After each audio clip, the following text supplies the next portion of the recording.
Assalamualaikum warahmatullahi wabarakatuh. Semoga hari kita baik-baik sahaja hari ini dan sentiasa sihat dan dielakkan segala penyakit yang berjangkit dan mampu meragut segala nyawa. So, hari ini saya akan menentangkan tentang Pusat Wakaf dan Zakat di Universiti Sains Islam Malaysia. Tapi sebelum itu saya ingin memperkenalkan diri. Nama saya Muhammad Adam Husairi Nizam dari kelas DBZW 6A, nombor matrik DBZ 2020246222. Tanpa melengahkan masa lagi, saya akan teruskan dengan pengenalan dahulu.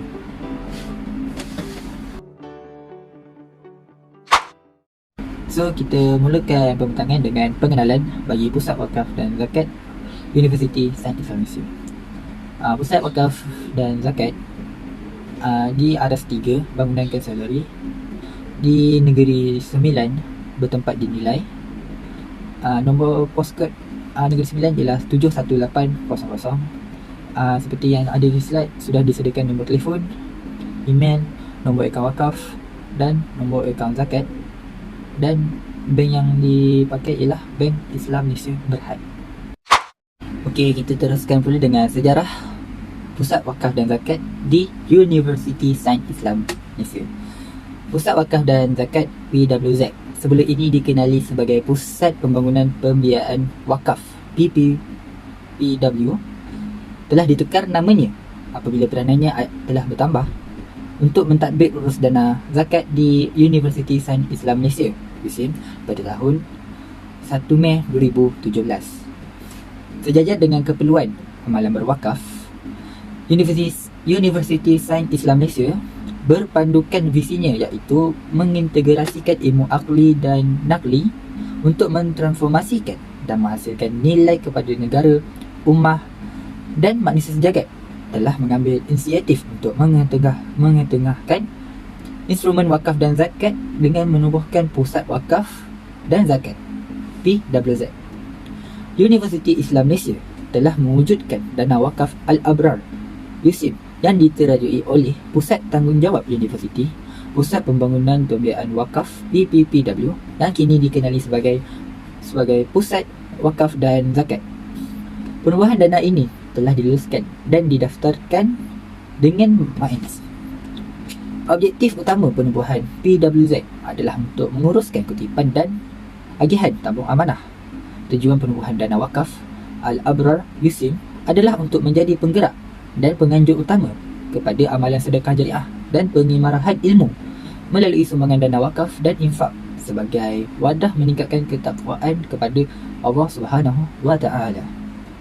USIM telah dilantik oleh MAINS sebagai mutawali dana wakaf pada 22 Julai 2013. Berdasarkan pelantikan sebagai mutawali tersebut, USIM boleh membangunkan dan menguruskan dana wakaf dan seterusnya boleh mengagihkan manfaat kepada golongan sasaran yang dihasratkan wakif. Universiti Sains Islam Malaysia sebagai mutawali dana wakaf perlu mengemukakan laporan kewangan tahunan kepada waris kepada MAINS untuk rujukan dan perekodan. Seterusnya ialah visi dan misi PWZ di Universiti Sains Islam Malaysia. Untuk visi, menyediakan perkhidmatan dalam pengurusan wakaf, zakat, infak dan endowment secara berintegriti, efisien dan profesional kepada ummah. Untuk misi pula, menjadi sebuah pusat pengurusan wakaf, zakat, infak dan endowment yang holistik dan berdaya saing. Okey, moto untuk Pusat Wakaf dan Zakat ni ialah berilmu, berdisiplin dan bertakwa. Untuk pengertian logo, korang kena tengok juga dekat logo yang disediakan di slide ni sambil saya menerangkan apa maksud pengertian logo. Okey, yang pertama, motif logo korporat Universiti Sains Islam Malaysia dikembangkan melalui sebuah kubah berserta dengan 5 bintang atau arrows. Tulisan USIM diringkaskan dan dibentuk menjadi sebuah rehal yang berbau maksud landasan atau pelantar. Kenapa pelantar? Okey, kenapa pelantar atau landasan? Okey, pelantar atau landasan ini melambangkan Universiti Sains Islam Malaysia sebagai wadah penyampaian ilmu kepada pelajar-pelajarnya. Kubah yang terletak di tengah-tengah logo melambangkan sebuah institusi Islam yang berdaulat dalam menyampaikan ilmu Islam. Kelima-lima motif arabes yang terletak di bawah kubah, setiap satunya membawa maksud satu rukun Islam. Kalimah ini diletakkan di atas rihal bagi menunjukkan bahawa Yusim sebagai dataran yang berlandaskan Islam. Litar yang terakhir sekali ialah litar yang terletak bersebelahan tulisan Yusim pula bermaksud sains dan teknologi yang dibawa bersama dalam menyampaikan ilmunya. Seterusnya kita akan pergi kepada falsafah, objektif dan fungsi pusat wakaf dan zakat di Universiti Sains Islam Malaysia. So kita pergi pada falsafah dahulu, yang di mana paduan di antara ilmu nakli dan akli serta budi pekerti yang mulia adalah teras utama membentuk generasi cemerlang dan masyarakat berilmu. Untuk objektif pula terdapat 4. Yang pertama, membangunkan produk-produk wakaf yang bersesuaian. Yang kedua, menjalankan penyelidikan berkaitan wakaf dan zakat. Yang ketiga, kenal pasti dan menentukan aktiviti dan projek yang boleh dibiayai dengan dana wakaf. Yang terakhir pula, menguruskan kutipan dan agihan zakat dan wakaf. Untuk fungsi pula dia ada 3. Yang pertama, menjadi penggerak dan penganjur utama kepada amalan sedekah jariah dan pengimarahan ilmu melalui sumbangan dana wakaf, zakat dan infak sebagai wadah meningkatkan ketakwaan. Yang kedua pula, menyuburkan peluang kepada semua lapisan masyarakat untuk melaksanakan kewajipan menunaikan zakat dan aktiviti kebajikan serta amal jariah. Yang terakhir, memainkan peranan sebagai pemudah cara dan pengurus amal kepada kebajikan dan doa. Seterusnya ialah catat organisasi untuk pusat wakaf dan zakat di Universiti Sains Islam Malaysia. Kita tengok yang atas sekali, iaitu pengarah yang bernama Prof. Dr. Zurina binti Syafi'i. Di bawahnya pula ialah timbalan pengarah, iaitu Prof. Maria Dr. Nurul Aini binti Muhammad. Seterusnya di bawah timbalan pengarah terdapat 5 penolong atau pembantu. Untuk yang pertama, Ustaz Razman bin Ibrahim sebagai penolong pendaftar. Yang kedua pula, Encik Muhammad Arif Ihtifazuddin bin Azmin sebagai penolong bendahari. Untuk ketiga pula, Wan Nur Julaina binti Husin sebagai pembantu setiausaha pejabat. Yang keempat pula, Wan Maznida binti Ahmad sebagai pembantu tadbir. Yang kelima pula, Encik Wan Muhammad Alif bin Wan Yahya pembantu accountant. Seterusnya kita pergi pula untuk produk wakaf di pusat wakaf dan zakat.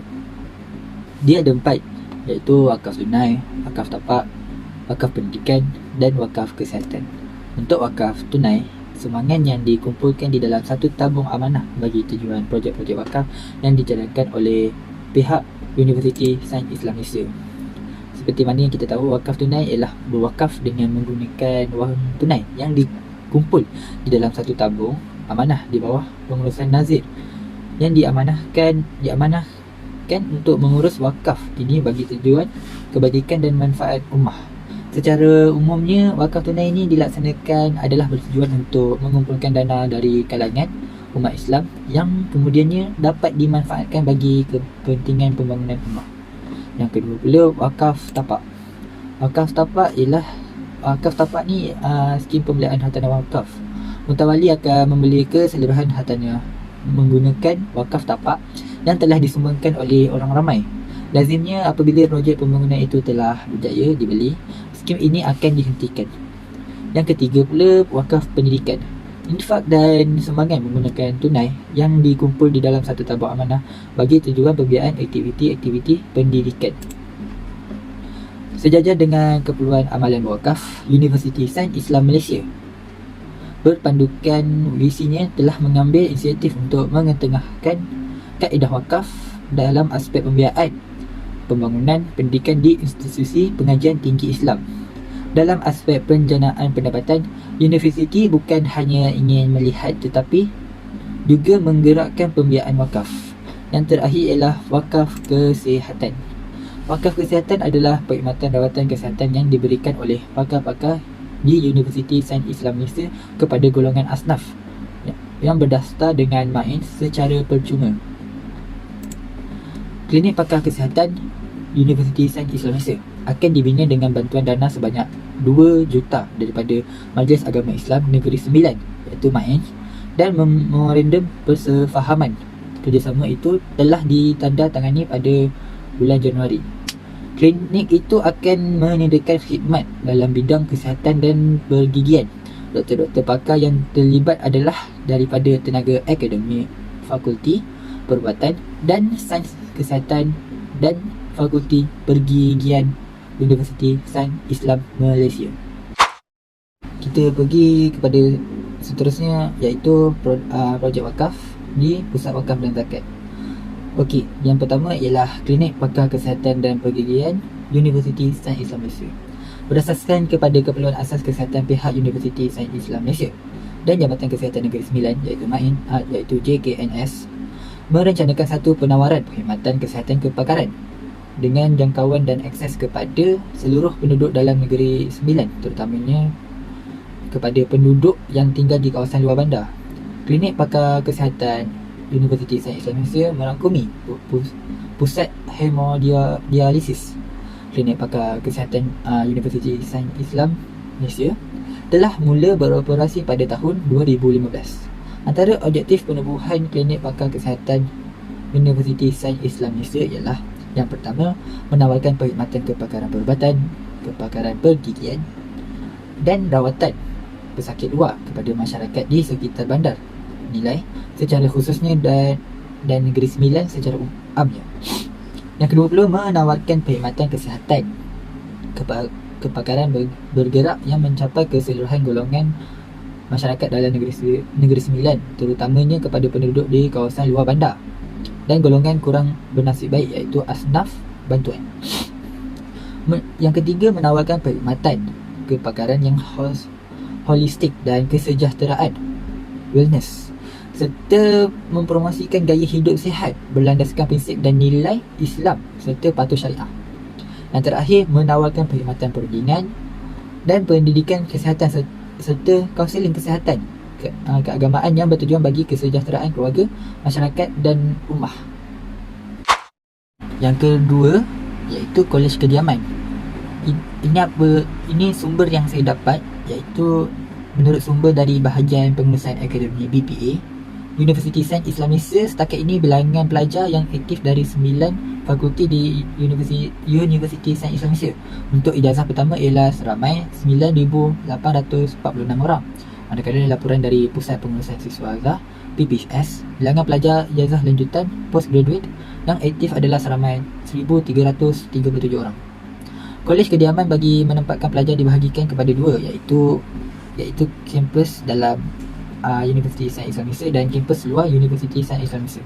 Dalam perancangan Universiti Sains Islam Malaysia sepatutnya mempunyai 6 kolej kediaman, tetapi setakat ini hanya kolej kediaman satu, iaitu KK1 yang telah siap sepenuhnya, yang dapat memuatkan pelajar sekitar 1,920 orang pelajar. Selain daripada KK1, kolej-kolej kediaman lain dikategorikan sebagai projek terbengkalai yang tidak dapat diteruskan disebabkan kekurangan kewangan. Selain KK yang dinyatakan di atas, pelajar-pelajar tinggal di asrama luar kampus dan juga di rumah-rumah sewa. Akhir untuk projek wakaf ini ialah Pusat Convention Universiti Sains Islam Malaysia dan Menara Hotel Universiti Sains Islam Malaysia. Plot cadangan pembangunan projek ini adalah di kawasan yang berhampiran persimpangan laluan di antara USIM dan Mesahil Apartment. Reka bentuk yang dicadangkan mempunyai maksud dan peranan yang tersendiri untuk mengekalkan lokus jenis sekaligus menjadi mercu tanda yang mempunyai identiti tersendiri secara semula jadi. Antara kemudahan yang disediakan dalam pembangunan ini ialah Dewan Persidangan, Dewan Seminar, Bilik Seminar, ruang pameran dengan 2 komposisi, kafeteria, ruang perniagaan, kolam renang, suite room, deluxe room, standard room, herb and spice alternative clinic, spice herb library, ruang bersukan, golf karting, coffee house, clubhouse, spa and gymnasium. Untuk melaksanakan projek ini, USIM memerlukan anggaran kos sebanyak 500 juta termasuk kos arkitek, kejuruteraan struktur awam, kejuruteraan mekanikal, kejuruteraan elektrik, juruukur bahan dan landscape. Okey, yang terakhir sekali saya akan tunjuk cara berwakaf bagi pusat wakaf dan zakat di Universiti Sains Islam Malaysia. Okey, yang pertama ialah cara pertama, EFT, Maps IBG boleh dibuat berdasarkan butiran berikut. So maknanya ini bayaran mengikut online banking. Dia dah sediakan nombor akaun di situ. Nama untuk beneficiary dia ialah Universiti Sains Islam Malaysia USIM, dan nombor ACC dia ialah 0505-8010021477, dan ia menggunakan Bank Islam Malaysia Berhad BIMB. Cara kedua pula ialah potongan gaji. Sekiranya anda bukan staf di Universiti Sains Islam Malaysia dan ingin membuat potongan gaji, anda boleh berurusan dengan majikan anda dan maklumkan kepada Pusat Wakaf dan Zakat. Yang seterusnya ialah cara ketiga, iaitu menggunakan cek. Anda boleh menyalurkan sumbangan wakaf melalui cek atas nama Bendahari Universiti Sains Islam Malaysia. Cara keempat pula ialah menggunakan JomPay. Anda boleh menggunakan bila kod JomPay. Dia sudah disediakan 52829 untuk membuat sumbangan wakaf. Tapi untuk masa sekarang ni, JomPay tidak dapat digunakan lagi atas sebab tertentu. Cara kelima pula ialah melalui pejabat dan kaunter PWZ. Anda boleh membuat sumbangan terus kepada Pusat Zakat dan Wakaf di aras 3 bangunan Kanseleri Universiti Sains Islam Malaysia. Saya dah ada terangkan di latar belakang Universiti Sains Islam Malaysia. Korang boleh rujuk kat mana tempatnya. Kita pergi pada seterusnya, iaitu cara ke-6, iaitu menggunakan aplikasi BUS. Cara untuk dapatkan aplikasi BUS ni ialah korang kena pergi kat Google Play. Bagi yang pakai iPhone pula, boleh pergi ke App Store. So, langkah pertama ialah mula-mula nanti dia akan tunjuk satu ruang untuk kita isikan nombor telefon. Dan lepas korang dah isi nombor telefon tu, korang kena tunggu kod dia dari message, dan korang kena letak kod tu pula dekat situ dan ada ruang kat situ. Yang kedua pula ialah korang kena pilih prabayar atau pasca bayar dan rangkaian telefon yang korang pakai sekarang. Contohnya Digi ke, Mobile ke, dan lain-lain lah. And then yang ketiga pula, isikan nama, email yang korang tengah pakai sekarang, dan kata laluan. Pastikan kata laluan yang korang ingat. Korang senang nak ingat supaya nanti kalau tiba-tiba nak kena login, password tu masih boleh dipakai. Okey, yang keempat pula, pilih saiz e-dompet yang sesuai. Basic maksimum 200, kalau premium maksimum 1500. Yang kelima, isikan PIN 6 digit. Dia dah memang sediakan 6 digit, so korang kena isi juga 6 digit. Yang terakhir ialah yang terakhir ni, kira korang dah lepas semua tu, akaun BUS telah berjaya didaftar. So korang boleh berwakaf di aplikasi BUS ini. Okay, itu sahaja daripada saya. Maaf jika ada salah kata dan terkasar bahasa. Sesungguhnya yang buruk itu dari saya, yang baik itu dari Allah. Sekian sahaja. Terima kasih.